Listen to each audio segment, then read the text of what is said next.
Nouvelle défaite de l'OM, la 6e de la saison. Regardez le classement, l'OM est 9e avec 30 points, 30 petits points, 22 rencontres, 5 points d'avance sur une équipe comme Lyon qui était dernière il n'y a pas si longtemps que ça. Et surtout 8 points de retard sur la place que la direction avait dit viser en ce début janvier. N'oublions pas la réunion entre les supporters et la direction.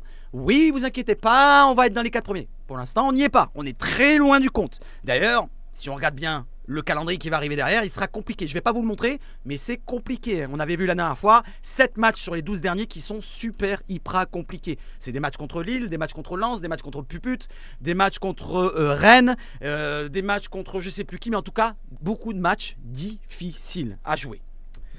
Je vais mettre en gros pour vous parler un petit peu. Donc, on va faire un petit résumé de cette rencontre. Alors qu'est-ce qu'il faut faire pour qu'il change quelque chose? Je l'ai dit juste avant, là, je refais la vidéo. Je pense que la seule solution, c'est déjà de changer le coach pour créer un déclic. Alors, déclic sera peut-être pas direct, peut-être pas même tout le long de la fin de saison, peut-être qu'il n'y aura aucun déclic. Mais au moins qu'on se prépare à la fin de saison prochaine, pour la saison prochaine déjà. À la limite, tu vires Gattuso, tu laisses même un Bardonado, voilà, que certains vont critiquer parce qu'il n'avait pas les coups des franches avec Frio qui l'aidait. Mais tu mets un Bardonado, peut-être avec un Papin qui est là pour avoir tous les diplômes qu'il faut, parce que Papin il a les diplômes, mais c'est pas lui qui dirigerait la chose, c'est Bardonado. Je serai pour cela pour la fin de saison. Ensuite, tu travailles pour un nouveau coach qui serait là pour la saison prochaine. Tu commences à travailler dessus, comme on avait fait avec Sampaoli. Comme ça, tu l'as directement en avril, en mars, avril, mais tu sais avec qui tu pars et avec quoi tu vas partir pour le mercato. Parce que n'oublions pas que le mercato, c'est toujours en retard chez nous. Voilà, la solution, ça serait ça directement, pour créer, pourquoi pas, quelque chose. Je dis pas que ça va fonctionner directement, mais au moins, si on continue comme ça, là, parce que là, la mentalité, comme il dit Gattuso, parce qu'il a que ça en tête, la mentalité, eh ben, ça changera pas, hein. Voilà, c'est des mentalités de perdants qu'on a là. On est à 11 contre 10 deuxième mi-temps, on n'arrive pas à se créer une seule occasion. Un contre on a eu un contre en fin de match. 11 contre 10 pendant une demi-heure, un seul contre Brest. Brest, hein, c'est l'ogre brestois. Le brestois. Oh, laisse Mélou. D'ailleurs, c'est lui qui marque. L'occasion, ben, je vais vous la dire, parce que ça concerne un joueur qu'on a encensé il n'y a pas longtemps et que maintenant on va commencer à redescendre, c'est Luis Enrique. Je suis désolé, mais cette occasion-là, c'est un compte, un 3 contre 2 je crois. Enrique qui arrive, il a 30 mètres dans l'axe, il doit décaler Aubameyang qui fait un bel appel côté gauche. Au lieu de lui mettre dans sa course, non, il lui met derrière. Non mais sérieusement, faut... Là c'est le cerveau qui va pas. Là. Devant, là, dans sa course, il est en pleine course là, il rentre dans la surface. Il lui met derrière, il est obligé de s'arrêter. Et derrière, Aubameyang, il tire quand même pied gauche, cadré. D'ailleurs, Aubameyang, on peut dire que c'est l'un des seuls qu'on va pas taper à 100% sur lui. Il était remplaçant, il est rentré en fin de match. Il a joué, il a fait 2-3 tirs, 2 cadrés. C'est les seuls tirs cadrés du match de l'OM. Voilà. Aubameyang rentre, il cadre. Voilà. Est-ce que c'est pas encore une erreur de Gattuso de l'avoir mis de côté pour le match de jeudi? Je pense que oui. Voilà, Merlin n'était pas là non plus. Il y avait un petit peu des joueurs qui soufflaient. Derrière, Ulysse Garcia, première mi-temps correct, deuxième mi-temps dedans. Tous les joueurs en deuxième mi-temps, ils ont été dégueulasses. Première mi-temps, il y en a quelques-uns à sauver. Aminarit, Ulysse Garcia, Ndiaye, Blanco. Voilà ce que je sauverais. Et les deux centraux. La première mi-temps. La deuxième mi-temps, Balerdi, Mbemba, dégueulasse. Mbemba, dégueulasse.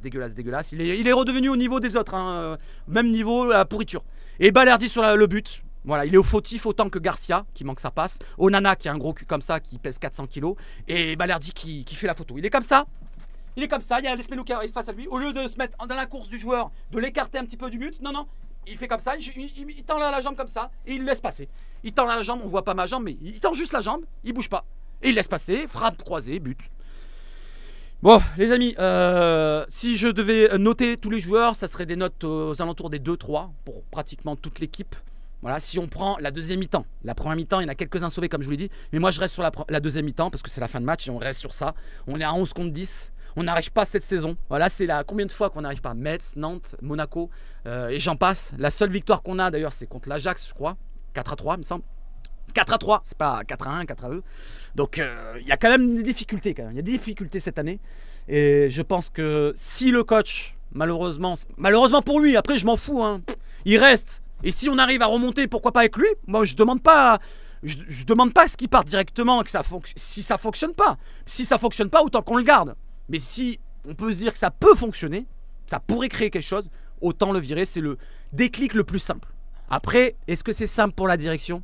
C'est ça le problème. Parce que la direction a déjà payé Une indemnité pour Marcelino. N'oublions pas que Marcelino a reçu un chèque-os pour partir du club. Et oui, il n'est pas parti gratuitement. Hein. Et si on fait la même chose à Gattuso, il faudra lui payer le restant de ses salaires. Voilà les amis, petite vidéo débrief assez rapide. L'OM est dégueulasse, l'OM fait pitié, l'OM nous fait souffrir, l'OM me fait souffrir, l'OM fait souffrir à vous qui sont dans le chat. Je suis désolé si je vous ai pas lu, mais c'était une réaction à chaud. Voilà, j'ai enlevé les sifflets et j'espère que le prochain match sera bien mieux pour notre bien mental, moral, physique, parce que là, je souffre, hein, je peux plus. Allez, stop les amis. Vive le foot, Savage Foot et allez l'OM. Ciao, ciao, ciao.